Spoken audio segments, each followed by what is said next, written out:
আবারও বছর শেষে রহমত নিয়ে হাজির হলো মাহে রমজান। রমজান মাস হচ্ছে রহমত, বরকত ও মাগফিরাতের মাস। এ মাসে যত বেশি ইবাদত বন্দেগী করা যায় মহান আল্লাহ তাআলা তত বেশি খুশি হয়।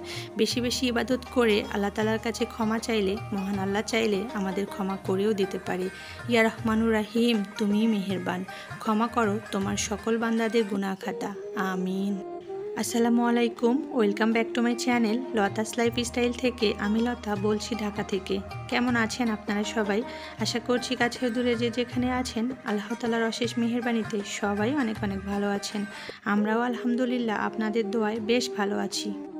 সবাইকে রমজানের শুভেচ্ছা জানাচ্ছি, আর রমজানের শুভেচ্ছা জানিয়ে শুরু করছি আমার আজকের ভিডিওটি।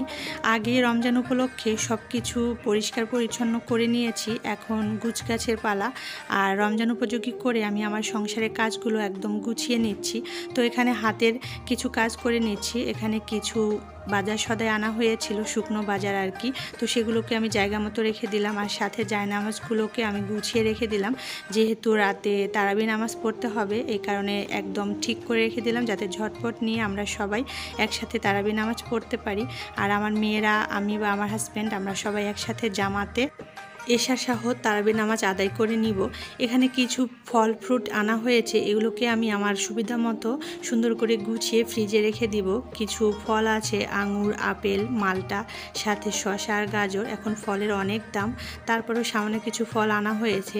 বাচ্চারা যেহেতু আছে ওরা খাবে, আর আমার মেয়েরাও আলহামদুলিল্লাহ রোজা থাকছে, যার কারণে ওদের জন্য একটু ফল তো ইফতারে লাগেই, যার কারণে ফলগুলোকে এনে সুন্দর করে গুছিয়ে রেখে দিলাম। নর্মাল টাইমে প্রত্যেকটি জিনিসেরই অনেক দাম, এখন তো অনেক দাম বেড়ে গেছে রমজানের জন্য। আর এবার লেবুরও অনেক দাম, যার কারণে লেবু কিনে খাওয়া একদম মুশকিল হয়ে যাচ্ছে। আমাদের একটু ট্যাঙ্ক পছন্দ, আমার আর ছোটো মেয়ের ট্যাঙ্ক পছন্দ। বড় মেয়ে, ওর বাবা ট্যাঙ্ক তেমন একটা খেতে চায় না, ওদের জন্য লেবুর শরবত বা মাঠা, তরমুজের শরবত, বেলের শরবত এগুলো হয়তো মাঝে মাঝে করে দিব। আর মাঝে মাঝে মন চাইলে ট্যাঙ্কও খাবে, তবে আমাদের জন্য ট্যাঙ্ক লাগবেই, যার কারণে একটা জার নিয়ে এসেছি। তো এগুলোকে সুন্দর করে গুছিয়ে নিলাম। এখানে কিছু লাল টুকটুকে টমেটো আনা হয়েছে, টমেটোগুলো টক টমেটো। তো এগুলোকে এখন আমি গুছিয়ে রেখে দিচ্ছি। ফ্রিজে আসলে জায়গা নেই, ফ্রিজটা একদমই ভরে গিয়েছে। ডিপ ফ্রিজ, নর্মাল ফ্রিজ, দুইটা ফ্রিজই আমার ভরা। ডিপগুলোতে একদম হাবুডুবু অবস্থা ভরে, নর্মালটাও অনেক কিছু রেখে, ফল টল সব কিছু রেখে একদম ভরে গিয়েছে। এই কারণে আর টমেটোগুলো রাখতে পারলাম না। এখন আপাতত বাইরে রেখে দিলাম, এটা কম বেশি লাগবে, এমনি কাঁচা সালাদ খাওয়া হবে, তার পাশাপাশি রান্নাতে লেগে যাবে।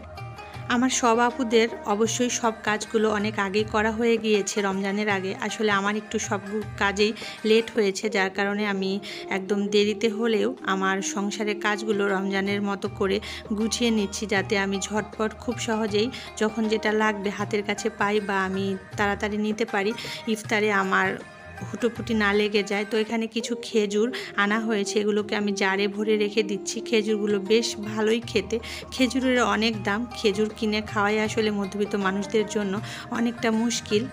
আমরা মেয়েরা বা গৃহিণীরা মোটামুটি সব সময় পরিপাটি থাকতে পছন্দ করি, আর রমজানে তো একদমই পাক পবিত্র পরিপাটি হয়ে থাকতে সবাই ভালোবাসি। তো এখানে আমি আমার হাতের কাজগুলো করে নিচ্ছি। চিনি, ট্যাঙ্ক, তারপরে বেসন, খেজুর এগুলোকে আমি জারে ভরে রাখছি, কারণ এগুলো ইফতারের টাইমে খুব বেশি লাগবে। বেসনগুলো গুলাতে হবে বা বেসন গুলিয়ে ইফতার তৈরি করতে হবে। ট্যাঙ্ক, চিনি এগুলো শরবতের জন্য লাগবে। খেজুর তো একদমই লাগবে, খেজুর ছাড়া তো ইফতার চলেই না।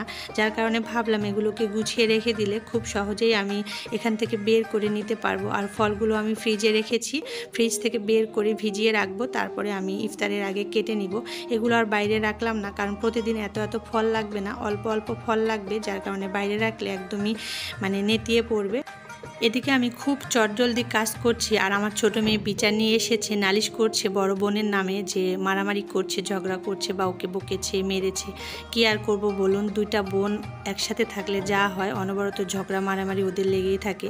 বিচার শুনতে শুনতে আমার অবস্থা খারাপ, মাঝে মাঝে তো রেগে যাই, বলি তোদের বিচার আমি আর শুনতে পারবো না। আর আমার ছোট্ট মেয়েটাও আলহামদুলিল্লাহ রোজা আছে, ও প্রথম রোজাটা শুধু থাকতে পারেনি, মাশাআল্লাহ আজকে 4টা রোজা সে করেছে, এখনও পর্যন্ত রোজা আছে আলহামদুলিল্লাহ। কি আর বলবো, আমার ছোট্ট মেয়েটার জন্য সবাই দোয়া করবেন। ও যে এভাবে রোজা করতে পারবে আমরা সত্যি কল্পনা করতে পারিনি। আল্লাহ তাআলা ওকে অনেক রহমত বর্ষিত করেছে যে আমার মেয়েটাও রোজা করতে পারছে।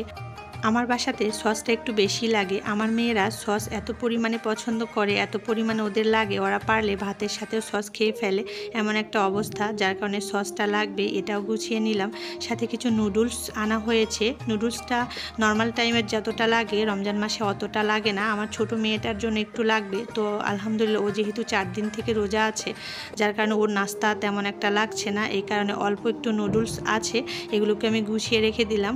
বড় মেয়েটা মাঝে মাঝে একটু নুডলস খাচ্ছে, রাতে ভাত খায় না, ইফতারি খাওয়ার পরে রাতে একটু নুডলস সে খেয়ে ফেলে। বাসার পরিষ্কার পরিচ্ছন্নের কাজ যেহেতু আমি আগেই করে নিয়েছি, আর যতটুকু রমজান উপযোগী করে গুছিয়ে নিচ্ছি। তো আপাতত আমার গুছগাছ আজকের মতো শেষ। এখন আমি সব কিছু গুছিয়ে গোসল করে ইফতার বানাতে চলে এসেছি বিকেলবেলা। প্রায় সন্ধ্যা হয়ে এসেছে, মানে ইফতারের টাইম হয়ে যাচ্ছে। আমি খুব দ্রুত ইফতার বানাচ্ছি, আর যতটুকু গুছগাছ বাকি আছে আমি আস্তে আস্তে টুকটাক করে নিব। আর এখানে আমি মোটামুটি সব ইফতার তৈরি করে ফেলেছি, ফল ফ্রুট কেটে ফেলেছি, সাথে একটা তরমুজও আনা হয়েছিল, তো তরমুজটাও আমি কেটে ফেলেছি। আর ওর বাবা এসেছে এখন, তো কলা আর স্ট্রবেরি এনেছে, তো মেয়েদের জন্য কয়েক পিস স্ট্রবেরি নিয়ে নিলাম, আর কলাটাও রাখলাম, যে যেমন খায়। আর আমার মোটামুটি বেশ কিছু ইফতার ফ্রোজেন করা ছিল, যেমন ছোলা, পেঁয়াজু, তারপরে চিকেন ফ্রাই, এগুলোকে আমি বের করে নর্মাল করে ভেজে নিয়েছি। সাথে আমি বেগুনি, মিষ্টি কুমড়ার চপ বা ফুলকপির চপ এগুলো ভেজে নিয়েছি। আর বুরিন্দা আনা হয়েছে, তো এগুলোকে রেখে দিলাম। এখন আমি টেবিলটা গুছিয়ে নিচ্ছি, সবাই মিলে একসাথে বসে ইফতার করব বলে। এখানে আমি এই যে লেবুর শরবত আর ট্যাঙ্কের শরবত বানিয়েছি, ওদের বাবা মেয়ের জন্য লেবুর শরবত, আর আমাদের মা মেয়ের জন্য ট্যাঙ্কের শরবত তৈরি করে নিয়েছি। আর অল্প কিছু হাতে সময় আছে, এবার কেন জানি সময়ের সাথে দৌড়ে পারছি না। দিনটা ছোট কিনা আমি জানি না, হয়তো আগের তুলনায় ছোট, গরমটাও একটু কম, তবে কেন জানি সময়টা খুব দ্রুতই চলে যাচ্ছে। আমি নিজেকে মেনটেন করে কাজ করতে পারছি না, একদম অল্প সময় হাতে থাকছে ইফতারির টাইমে।